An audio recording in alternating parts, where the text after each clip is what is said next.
Hey, good afternoon, everyone. David Kennedy here at River Run Golf Learning Center with a second little series and session on loading into the backswing. The first start of the backswing motion. What starts it? How do you feel it? How do you activate and move from that, sort of static position into a flow into that backswing position? And we're going to describe to you what those feels look like, what to work on. Kennedy, tell the folks how you try to teach and feel your own backswing. What are some feels here? Yeah, a great way to start the backswing. First of all, you want to make sure your weight is evenly distributed. I have a 7-iron in my hand, so 50-50 from right to left. And so we're standing at the ball normally pretty static or still. So a great way you can start your golf swing is by a little bump from your left to right side. Just a tiny little bump, which is going to start moving pressure earlier. Right. Because we're finding the best players in the world, by the time their hands are about right here at their hip, with the club, parallel to the ground as it's working up, they've already kind of hit their maximum amount of pressure. So really early, we're finding the best players in the world are getting their pressure early. That's that first little critical timing of the golf swing. There's certain parts of the golf swing that must be timed well. That's what gives the swing its free, flowing, powerful action is how all the parts are timed. It's not a series of interrupted segments or parts. It's a series of related motions. But timing is what really is the glue that makes those swings look effortless, but packed with a lot of speed. And that timing of that first part right there, I think sort of sets the stage for the finish of the backswing and then into transition. I would say one thing that can trip people up is we hear like shift your weight, shift your pressure. You see people, you see the mass goes way outside. You'll see, their pressure actually goes outside of the feet. So it's a big key to make sure you're turning almost into this right leg. And the hip, when you do it correctly, your hip's actually going to work up and back. So you don't want this hip working outside or you'll sway. Right, that's big. Or your head goes down. So it's super key to make sure that this is working up and back. Because of how you move your pressure. Now that's super important. And if you notice, she said hip goes up. And I know one of the things we teach to get to create these tilts and these angles is you want to, if you're going to try to move the body in a direction, you have to push the opposite direction. So do you feel when you're working that, let's go through that little motion you just did. So when you're working that, what gets this hip extended? It's pushing down into the right foot into the ground, pushes the right side, trail side up. Exactly. So you've got to have a downward push. And that's going to push back up on you.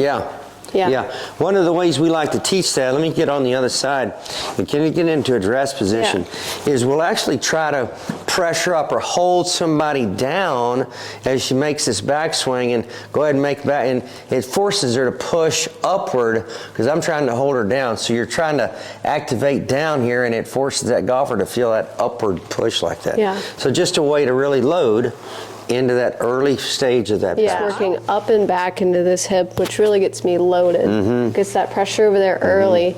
And all this is important for transition. It sets the upward motion. Where's everything going to go? This has to go up. Arms are going up. Center mass is going up a little bit. Club's going up. Club's going up. So everything, you don't want to try, we've been told for so long, keep that head down. And so many people, that really impedes their action of the correct backswing, right? Good. So hope that helps. It's just series 1 in our sessions, how to load the backswing correctly. Thanks, everyone. Thanks.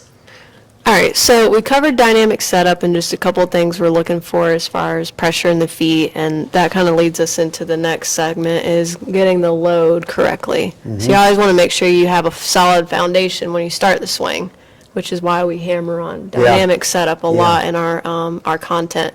So when I start, I had mentioned that I like to feel a little bit of a bump from my left to right foot, specifically left toe to right heel. And that just helps get that pressure moving early. As we talked about, that is the key, is getting your pressure into that right foot earlier. So that sort of starts your action? Backswing? So you can see, this green arrow is my left foot pressure. This gray one is my right foot pressure. So you can see when I start, the swing, watch this green arrow go down. And so I'm getting ready to make a move to it. Yeah. So you can see I made a little bump. You can see in this percentage is going to go up, and that's just showing me making a bump into that lead leg first, lead foot, to get the pressure moving. And so this little red arrow here is our center of pressure. Yeah. And so it's starting to move as soon as I made that little shift in my feet. So it's not a really big mass shift you see there, right? Because center mass isn't moving very much at all. As a matter of fact, if you look on the chart there, it's moved, a little over 1.25 inches. So it's not like a sway. Yeah. The mass has moved very little. Pressure has moved a greater amount to the trail side. Yeah. So yeah, that blue dot represents my center of mass. So it's not going outside of my pressure at all. That's when we see people start to sway. No doubt, yeah. And so you can see we said about 65-70% needs to be in your right foot or trail foot by about right here. Right in there, yeah, it's good. So, like I said, we're always starting from normally a static position. So that little bump really helps me get that load. And so yeah, with my hands, right at my hip. Yeah. I've already reached my pretty much max load from there, and that pressure has moved over early. So one of the things that we look for here a lot of times at this early load is when we're trying to get somebody to extend a little bit better in the backswing, that pressure getting over there and pushing and loading actually is part of that extension, right? Getting rotated, getting extended, sort of reins in any tendency to sway, move too much off the ball. And it also creates torque, a turn in the hips, because you've got a tiny bit of a moment arm you can see there in that right side trail side, which creates torque, turn. And that's due to the fact pressure is sort of into the right foot and mass is slightly forward of that, which creates that torque into that turn into that right hip joint.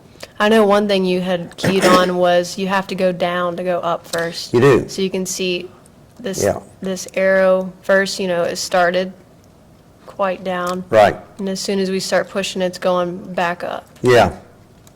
Do you like to see at this point, you like to see that center of mass as a result of the pressure downward into the trail foot? You like to see that center of mass, it starts to elevate a little bit, goes up a bit, right?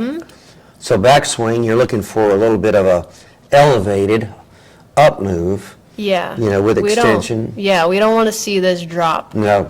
We don't want to see your center of mass drop. No. When people say, like that's why we say, don't think about keeping your head down. That's stay down. We've been told all these things like that. Your right side is going to extend a little bit in the backswing. Right. Yeah. No doubt. So we do like to see, if anything, that center of mass go up just a little bit. Yeah. Because you'll see when we get to transition, let's carry it on up to the top and just watch the pressure. Now you can start to see the vectors incline towards target. So if you look in the chart numbers, that trail leg is starting to lose pressure. It's starting to flip to the left side, to the lead side. Right in there, you can start to see it. Yeah, start flipping. There's the force vectors are moving and mass is starting to go down. Now, watch now, mass is starting to go down and into the lead side. Now, right in here is when you're creating your biggest moment arm. That's the ability, that creates the torque. There's that early part of that moment arm is part of the ability of getting that lead hip open enough. In the downswing that sets up the table. Yeah, and we'll get in more into moment arm in the next video. Yeah.